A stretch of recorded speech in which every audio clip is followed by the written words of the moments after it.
Hey everybody, Ozark Hillman here. So now the FBI has said that they do have a person of interest in the Nashville bombing, a guy by the name of Anthony Quinn Warner. By the way, I'm doing this on audio.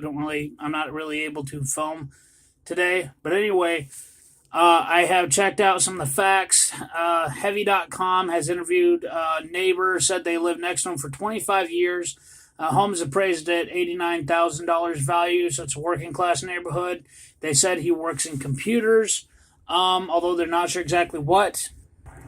And despite living next to them for 25 years, the neighbors said that she didn't even know his last name. He's just a really quiet guy, keeps himself. Again, this all fits, your kind of typical description. Again, let's not be presumptuous about the guy's guilt or anything. This has happened before where the media, everybody's gone on a witch hunt against somebody who is innocent.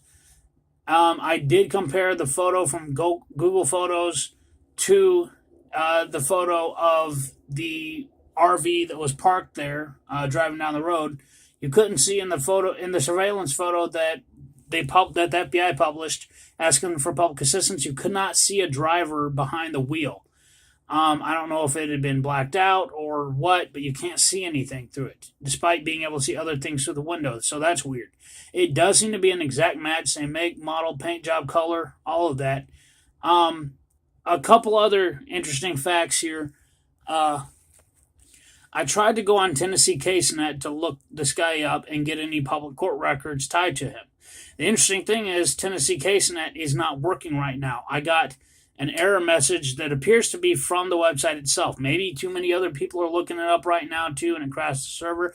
I don't know. That has been known to happen. But I tried it through Google. I tried it through DuckDuckGo. You cannot look up public records on this guy right now. The Tennessee CaseNet is not working. You can try it yourself. Tell me if you find anything. But that's sort of interesting.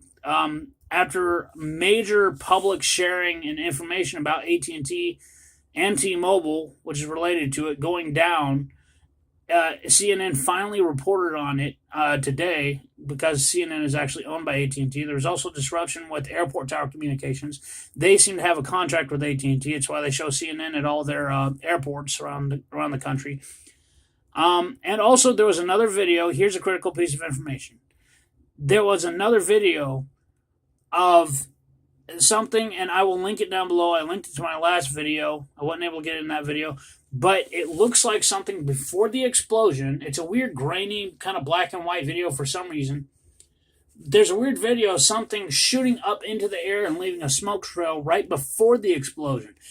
But we don't know if it's shooting up into the air or if it was shot down to the ground and then there was the explosion, because it seems to shoot up, and you can't see what the object is, but there's a sudden smoke trail that appears to be shooting up from the ground right before the explosion.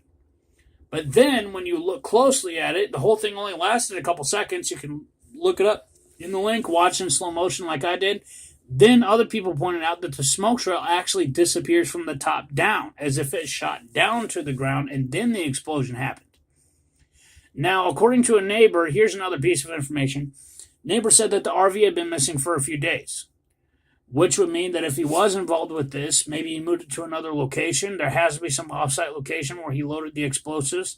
If he did work in computers, it probably would explain how he was easily able to hook up a loudspeaker system with a female voice. The interesting thing is, on the surveillance photo that the FBI released of it driving down the road and parking, there's no loudspeaker system on the roof of the vehicle or anywhere present on the vehicle.